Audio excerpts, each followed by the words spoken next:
Marefu yasiyokuwa na ncha. Nilikuahidi siku ya jana, msikilizaji, kwamba leo tunaweza kukamilisha simulizi ya Mariam. Karibu sana, tuungane pamoja wakati huu kwenye Alama za Nyakati. Na asante sana kwa sababu umejiandaa vyema kuweza kusikiliza simulizi ya Mariam. Simulizi ambayo mimi naendelea kukusihi kwamba inafaa uweze kusikiliza hatima ya safari ya maisha ya Mariam. Siku ya jana tuliishia pale ambapo Anna ambaye ni mke wa Maxwell amefahamu kuwa Mariam anatembea na mume wake na tayari wameshapata mtoto. Mtoto huyo Mariam akampa jina la Zawadi, akisema kwamba kwa yote ambayo ameyafanya, kupata yule mtoto kwake ni zawadi. Lakini Maxwell naye anafurahia kupata mtoto huyo, maana ndiye mtoto wake wa kwanza. Kwa maisha yao yote ya ndoa, yeye na mke wake Anna hakufanikiwa kupata mtoto. Nini kinajiri siku hii ya leo? Basi karibu sana, tuungane pamoja kuanzia mwanzo hadi mwisho. Mimi ni Agnes Hosea. Nifuatilie kwenye mitandao yangu ya kijamii. Natumia jina hilo hilo Agnes Hosea, Instagram, Facebook, TikTok, mtandao gani mwingine, X, Thread, natumia jina hilo hilo la Agnes Hosea.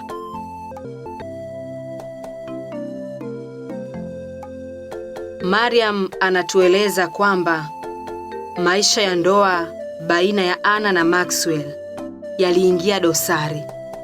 Kirusi akawa ni yeye. Maxwell aliwaambia wazazi wake kuhusu mimi. Wao walionekana kuniunga mkono mimi kuliko Anna. Ni kwa kuwa Anna hakuwa na bahati ya kupata uzao. Kiufupi, Anna hakustahili kutendewa yote tuliyomtendea. Kwani hata kabla yangu ni yeye aliyesimama na mumewe wakati anaumwa. Aliwahi kunihadithia kwamba Maxwell aliwahi kuugua ugonjwa wa ajabu. Ugonjwa ambao ulikuwa hausikii dawa. Alinisimulia kwamba ndugu wa mumewe walimtenga kabisa. Wakamwachia yeye kila kitu. Na wala hakufika kumwona Maxwell kipindi anaumwa. Yeye ndiye akawa faraja ya Maxwell na egemeo lake wakati wa shida yake. Na sasa ni Maxwell huyu huyu ndiye ambaye amemwacha vibaya sana, tena pasipo hata chembe ya huruma. Kuna wakati maisha ndivyo yalivyo. Huwa tunaahidi mambo makubwa sana ambayo kwa uhakika hatuwezi kuyatekeleza, au niseme utekelezaji wake huwa ni mgumu sana. Mimi Mariam sikubahatika kuolewa, ila nafahamu kuwa wakati wa ndoa kuna maswali ambayo mtu huulizwa, na hayo maswali yanahitaji majibu yaliyofanyiwa tafakari. Lakini kuna watu hujibu tu kwa kuwa ndivyo wanavyofikiri kuwa sahihi, na kwa kuwa wanatamani tu ndoa, iwe kwa kujua au kwa kutokujua. Mariam anasema kiuhalisia utekelezaji wa viapo vya ndoa ni mgumu. Wengi huitamani tu ndoa, kimsingi hawazijui karaha zake. Ni muda huu ambao Anna alikuwa anaonja karaha za ndoa. Anna aliwaza mengi sana. Aliona kama ulimwengu mzima umemgeukia. Kila aliyemwona alikuwa anamsema. Dhihaka zilijaa juu yake. Yote ni kwa sababu yangu mimi Mariam. Anna alinisaidia, lakini nafikiri mimi sikustahili kabisa msaada wake. Ni heri tu angeniacha nife zangu kijijini. Mimi ni mlaaniwa. Maumivu ya mapenzi wanayajua watu ambao wanapendana au waliwahi kupendana. Sio kupendana tu, kupendana kwa dhati. Mimi Mariam niliwahi kuona nguvu ya mapenzi wakati ule nilipofumaniwa na mke wa mwalimu mkuu na kisha kunishushia kipigo, na wakati ule ambapo Alex alinisaliti. Alex ni mwanaume ambaye nakiri nilimpenda sana. Namkumbuka sana, ila ndio hivyo tena, ana familia yake tayari. Kutokana na jambo hilo, maisha ya Ana yalibadilika sana. Hakuna kanisa aliloacha kwenda. Yote ilikuwa ni kutafuta amani ya moyo. Ilikuwa ni kutafuta nafuu ya nafsi yake kwa kile ambacho anakipitia. Wanawake wengi wameumizwa sana, na ndio maana wakimpata hata mtu mmoja ambaye walau anagusia matatizo yao na kujaribu kuwasaidia, basi wanampenda. Ana ni mmojawapo kama mimi, lakini hata hivyo mkosaji ni mimi. Ana alianza kupata maradhi yasiyoeleweka, na hatimaye siku moja alikutwa amejifia katika chumba chake. Apumzike kwa amani mama huyu. Mariam anasema siku ya msiba wake walihudhuria watu wengi sana, lakini yeye hakuweza kwenda msibani, na hiyo ni kwa sababu ya aibu aliyokuwa nayo. Hata kama ungekuwa wewe, ungeweza kwenda? Mariam anasema hakuwa na namna. Msiba ulijaa watu wema na waovu. Kila mmoja alisema lake. Wale waliokuwa kimsema vibaya nao wakawa wanajiliza, unafiki tu. Wakati angali hai hawakumpa ushirikiano, kisa tu alikuwa hajapata uzao. Leo hii msibani wanajiliza na kumsifu kwa sifa kede kede. Eti kuzaa mwana ni majaliwa ya Mungu tu. Ukimpata unamshukuru, ukikosa unamshukuru vile vile. Ila binadamu, maisha yangu yalijaa huzuni nyingi sana. Na baada ya kumzika mkewe, Maxwell alihamia kabisa kwangu. Tukawa tunaishi pamoja. Tuliishi maisha mazuri tu, maisha ambayo hayakuwa na chembe ya karaha hata kidogo. Wadogo zangu bado hawakuwa na maelewano mazuri na mimi. Bado hatukuwa tukiwasiliana vizuri. Ni wakati huu ambao Maxwell alikuwa ameanza kupunguza upendo kwangu. Sikuelewa sababu hasa ilikuwa ni nini. Niliogopa sana kuumizwa, na mtoto wetu alikuwa ameshaanza kusoma darasa la kwanza. Tulimpeleka shule nzuri sana, na mimi ndiye ambaye nilipambania asome shule nzuri ili asije akateseka kama ilivyokuwa kwangu.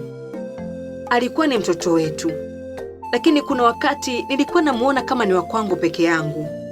Kuna mapenzi nilijiahidi kumpa mtoto wangu. Nakumbuka siku moja nilienda kwa mganga wa kienyeji.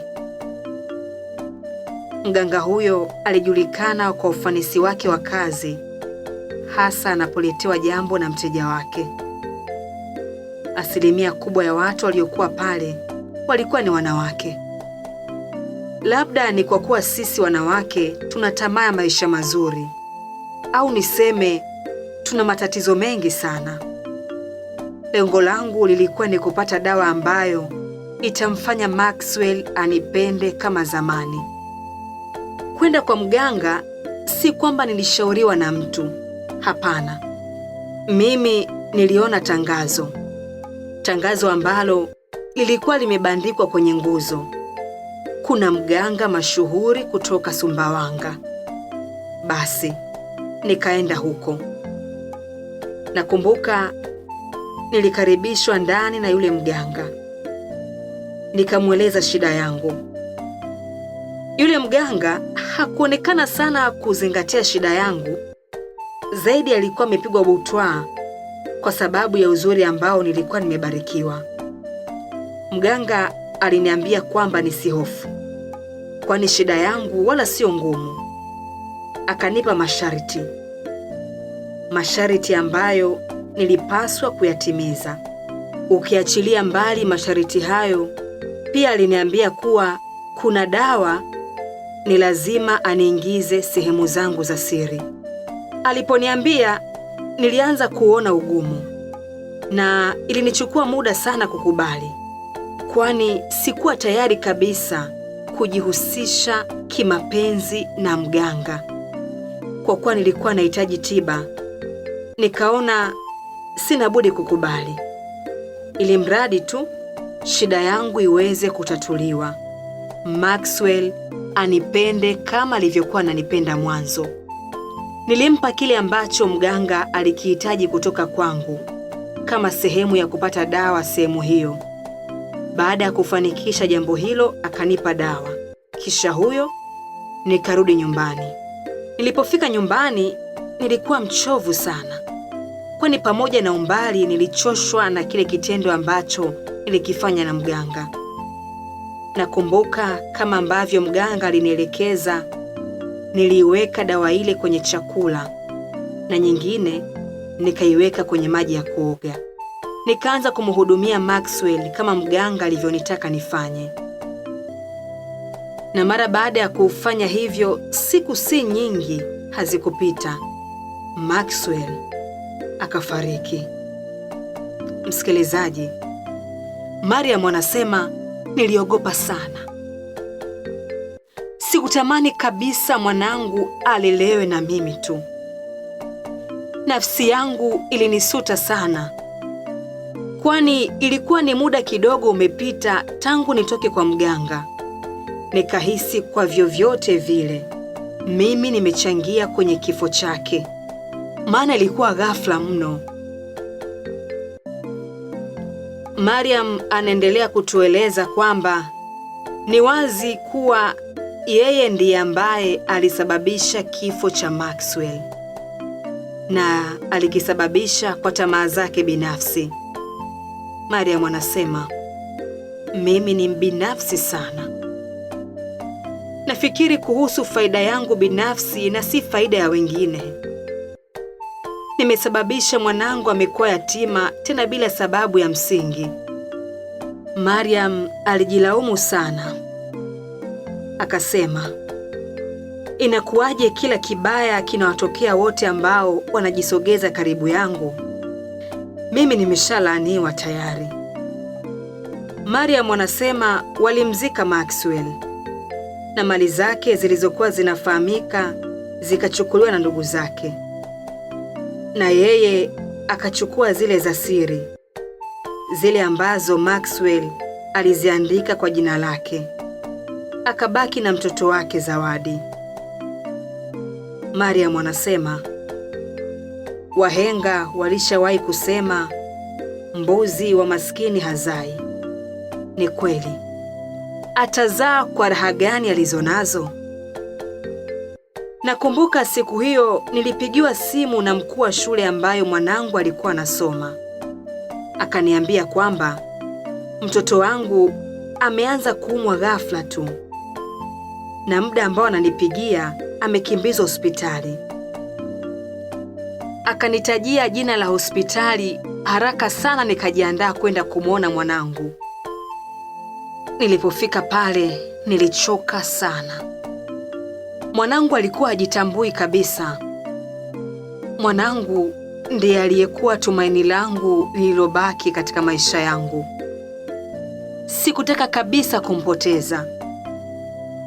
Nilimsihi sana afumbue macho, walau anione machozi yalivyokuwa yananitiririka mama yake. Alifumbua macho mwanangu kama nilivyotaka. Nakumbuka aliniambia, mama, nakupenda. Mama, nakufa. Nilimsihi sana asiseme hivyo, lakini nilichelewa. Mwanangu alifariki mbele yangu. Hakuna kilio ambacho sikulia siku hiyo. Mariam anasema, yaani kifo cha mwanangu ilikuwa ni kama malipo ya ubaya wangu yalianza kulipwa ningali hapa hapa duniani. Nilimzika mwanangu kwa ushirikiano wa watu wachache tu, watu ambao sikuwahi kuwaona hapo kabla. Na huo ndio ukawa mwisho wa mwanangu niliyempenda sana. Sikuwa na amani. Nilijichukia zaidi, na muda mwingi nilikuwa ninalia tu.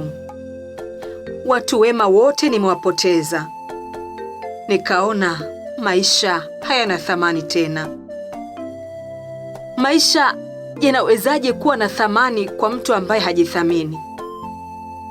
Kujithamini kunaanzia ndani kabisa ya mtu, kisha huthibitika katika matendo na maneno yake. Mariam anasema ulimwengu hauna huruma kwa watu dhaifu. Yule mwenye nguvu ndiye anayetawala, na aliye dhaifu anapotea katika uso wa ulimwengu. Mariam anasema, mimi nilikuwa dhaifu, lakini ulimwengu haujataka tu kunimaliza katika udhaifu wangu. Umeniacha ili niwe shuhuda wa mambo mabaya niliyoyatenda wakati wa uhai wangu. Mungu mwenyewe tu nilishaachana naye. Nilikuwa namtafuta nikiwa na shida zangu binafsi, na moyoni mwangu sikuwa hata na chembe ya utu. Ilikuwa ni mtu muovu sana. Kuna wakati nilimlaumu Alex. Nilimlaumu kuwa yeye ndiye aliyesababisha yote haya. Pengine angenioa nisingepata mahangaiko yote na taabu hizi ambazo napitia. Alex, popote ulipo, ulaaniwe. Mariam anasema, nilimpata rafiki ambaye nilimueleza kila kitu ambacho nimekipitia katika maisha yangu. Alichonishauri ni kwenda kuungama kanisani ili nipate amani ya moyo niliyokuwa nimeipoteza kwa muda mrefu. Wakati huu maneno ambayo aliniambia mama yangu kabla hajafariki yalikuwa najirudia sana akilini mwangu. Nilimkumbuka sana mama. Nikatamani siku zirudi nyuma ili niweze kumsikiliza. Nami kwa ushauri wa rafiki yangu nikaona kuna haja ya kumrudia Mungu. Mungu ambaye nilimuacha kwa uzembe kabisa. Nilihangaika sana kwenda kwenye madhehebu mbalimbali, lakini sikufanikiwa kupata ile amani niliyokuwa nahitaji. Amani ya moyo wangu. Nakumbuka siku moja nikapanga safari na kwenda kuongea na askofu. Askofu ambaye nilielekezwa kwake, na nilijua kabisa angeweza kuisikiliza shida yangu. Hakuwa na muda wa kutosha kunisikiliza, hivyo nikapanga kwenda siku nyingine. Mariam anasema afya yake haikuwa nzuri. Mawazo yalisababisha hata lile umbile lake zuri lianze kuporomoka. Hakuwa na cha kuringia tena. Katika hali yake hiyo, Mariam anasema alijua pengine ungekuwa ni mwisho wa maisha yake. Baada ya siku kadhaa kupita, alipata nafasi ya kuonana na kiongozi yule wa dini. Akaungama dhambi zake zote. Walau akapata amani ya moyo wake. Maisha mapya yakaanza upya. Akajihisi na yeye ni binadamu katika binadamu wengine.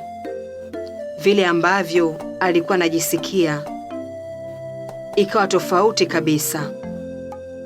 Na Zaburi ya 51 haikutoka kinywani mwake.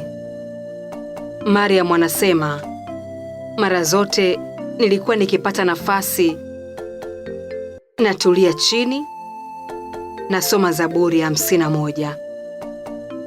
Zaburi ya 51 mstari wa 1 hadi wa 19, Biblia inasema: Ee Mungu, unirehemu sawasawa na fadhili zako. Kiasi cha wingi wa rehema zako, uyafute makosa yangu. Unioshe kabisa na uovu wangu, unitakase dhambi zangu.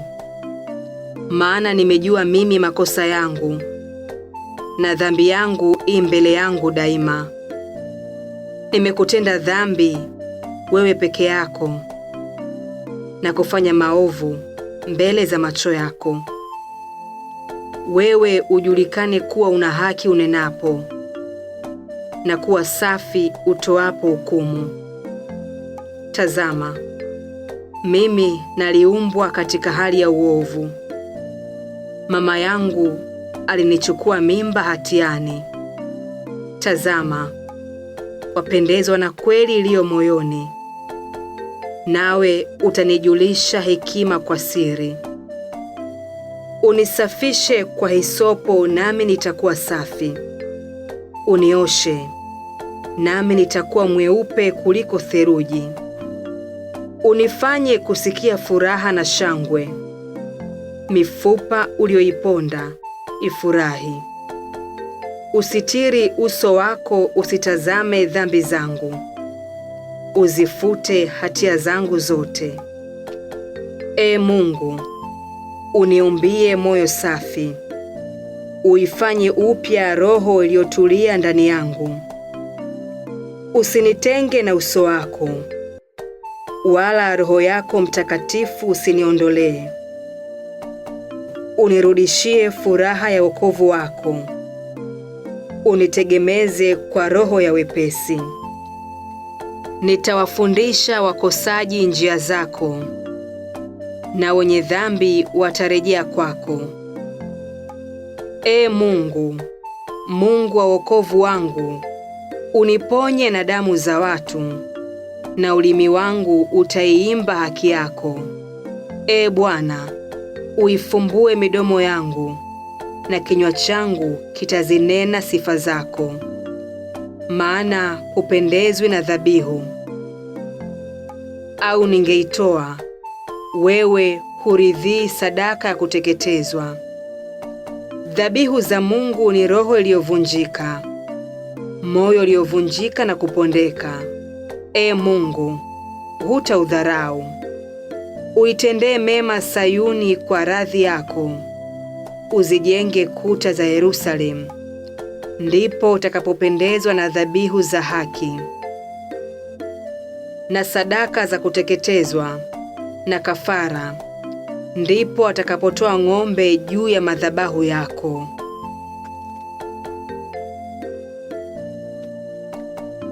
Na huo ndio mwisho wa simulizi hii ya Mariam, msikilizaji. Mimi naamini kabisa kuna mambo mengi sana ambayo umeweza kujifunza. Mwisho wa simulizi hii ndio mwanzo wa simulizi nyingine. Mimi ni Agnes Hosea. Nifuatilie kwenye mitandao yangu ya kijamii.